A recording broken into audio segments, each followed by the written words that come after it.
The movie starts with a stark look at humanity's greed, showing people destroying the environment and marine life purely for personal gain.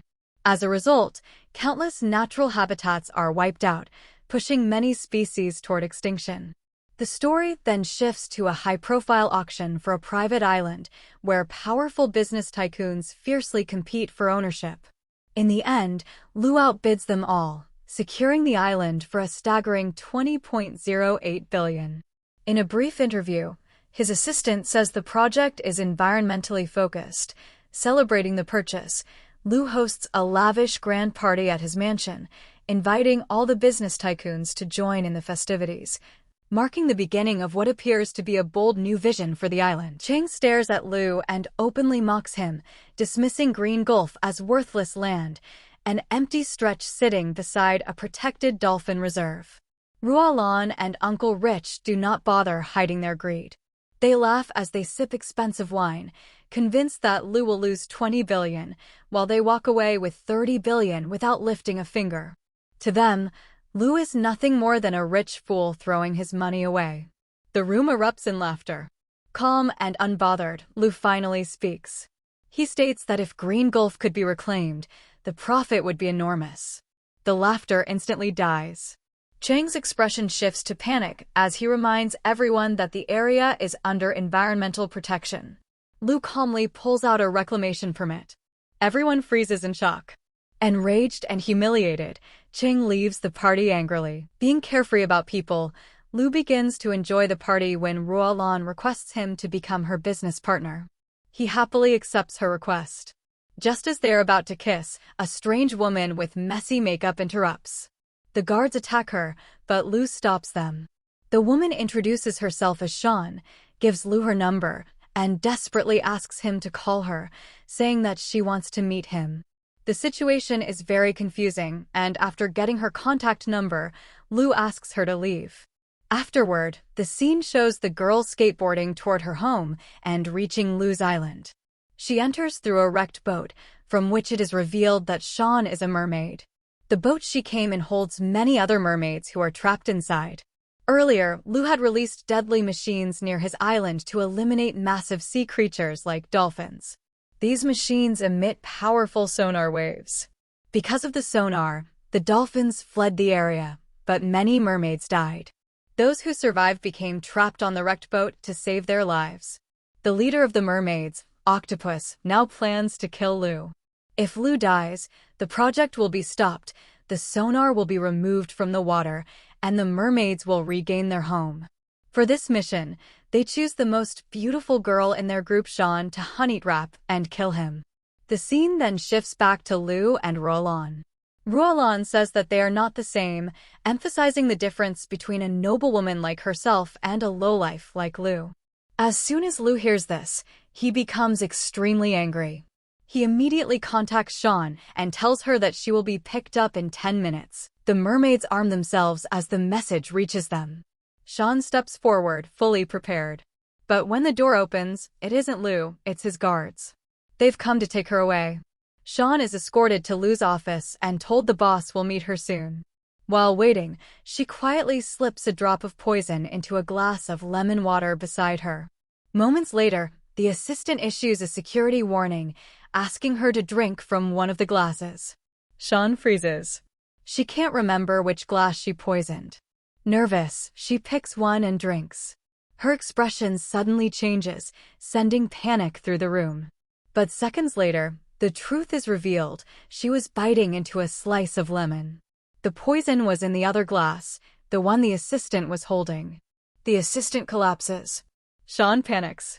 She forces alcohol into his mouth, managing to save his life.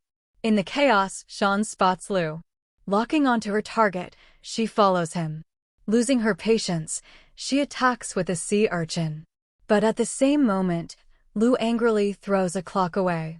Instead of hitting Lu, the clock slams into Shan's head, knocking her down. Still, she refuses to stop. She attacks again but crashes into a glass wall she didn't see. The sea urchin sticks to her head.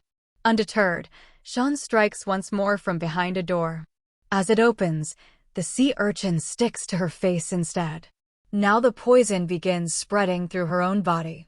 Despite the pain, she keeps going. She attacks from under the table, but Lou suddenly starts dancing, dodging every strike with ease. Lou steps on her hand, sending a sharp wave of pain through her. As Sean tries to stab his foot, Lou lifts it, causing her own hand to get injured instead. Finally, Sean snaps. Using her agility, she launches one last attack. Lou reacts instantly, swinging a golf club. It strikes her face. Sean collapses unconscious. Lou is horrified seeing a young woman lying behind him. After a brief moment, Lou's fear turns into anger. He throws a stack of money at Sean, telling her to disappear from his life. But Sean refuses.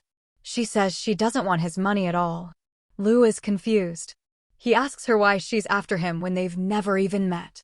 As he turns to leave, he suddenly stops. Noticing Rualan approaching, Lou turns back and pretends Sean is his girlfriend just to mislead her.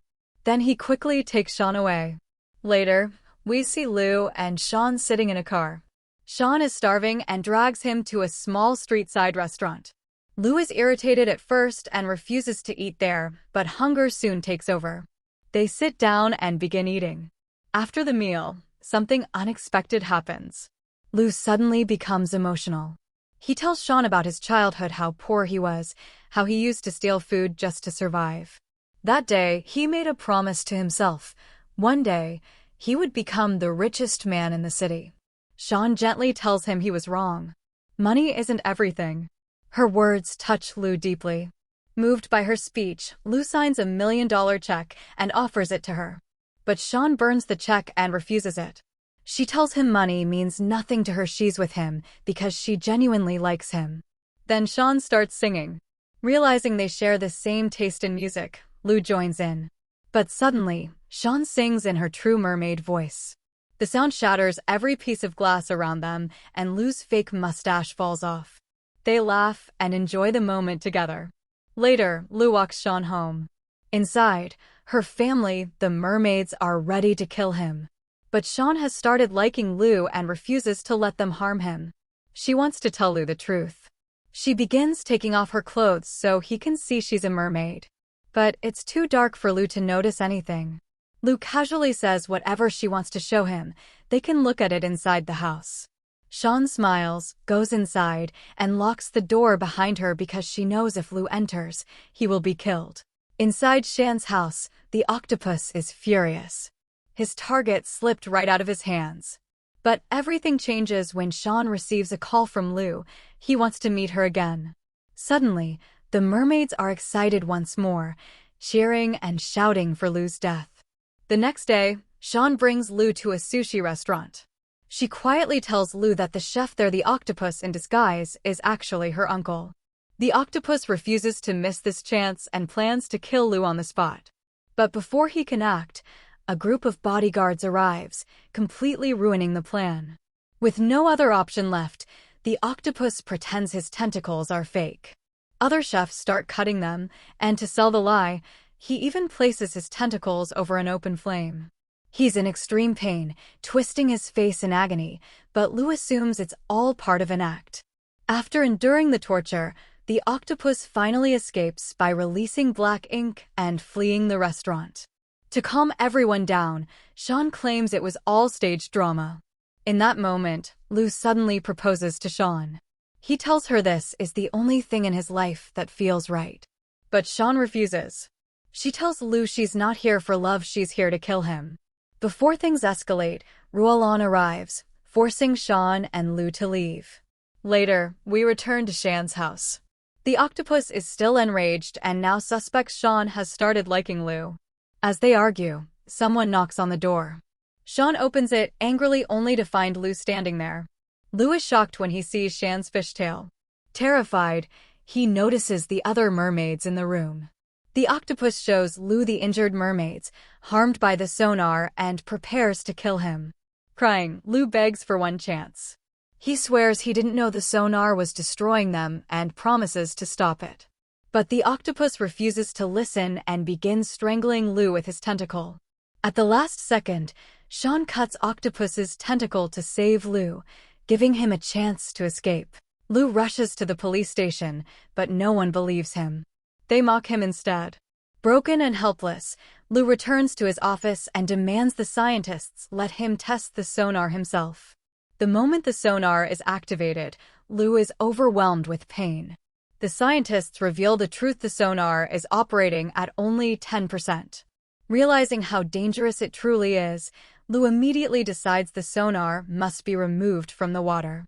Just then, Ruolan asks Lu why his plans suddenly changed. Lu tells Ruolan the entire truth about the mermaids. Sean is one of them. More are hiding in Green Gulf, inside a wreck near Guillotine Cliff. Sonars are killing marine life, but instead of being shocked, she remains calm. Ruolan confirms it. Living mermaids are inside the wreck. Lu sees George. Ruolan says he works for her now. He's obsessed with mermaids. Her company has already been researching mermaids for a long time. She funded everything. 2 dead mermaids were already found. George says the wreck is active. They should capture the rest. Lu refuses. He doesn't want to harm them. She tells Lu that if they can capture live mermaids, the profits would be enormous. She spent $30 billion on him. He still treats her like dirt, chasing a fishtail instead of her. She's going after the mermaid herself. Lu had no intention of harming the mermaids. When Sean did not answer his calls, he hurried to her place by car, worried for her safety. Before Lu could reach her, Ruolan and her team arrived at the shore. She ordered her soldiers to capture the mermaids. As the soldiers boarded their boats, sensing something was wrong, George ordered one of the men to check beneath the water. The mermaids were hiding below the boats without mercy. The soldiers opened fire. The once clear water slowly turned red as the mermaids were struck by bullets. Injured and terrified, the mermaids surfaced in an attempt to escape, but the soldiers trapped them in bags and slaughtered them cruelly, treating them as nothing more than fish. At that moment, Sean emerged from the water and leapt onto the soldiers, fighting fiercely. Just as the soldiers were about to harm her, the octopus rescued her, wrapping her with his tentacles and attempting to throw her out of the boat. However, the soldiers had set a trap, and Sean fell back onto the boat, narrowly escaping death. Suddenly, a massive wave rose from the sea and swept everything away. An old mermaid appeared, creating powerful waves with her giant fins and attacking the humans. From a distance, George struck her from behind, forcing her to dive back into the water. Realizing that the sonars were no longer working, she ordered all the mermaids to retreat into the open ocean. Thanks to her sacrifice, many mermaids managed to survive. As the mermaids fled into the deep ocean, some of them attacked Sean despite being injured. Sean continued swimming farther, gathering all her remaining strength. Ruolan spotted her from a helicopter and launched an attack, causing a violent explosion in the water. Meanwhile, Lu was stuck in heavy traffic, desperately trying to reach Sean. He suddenly caught sight of Chang.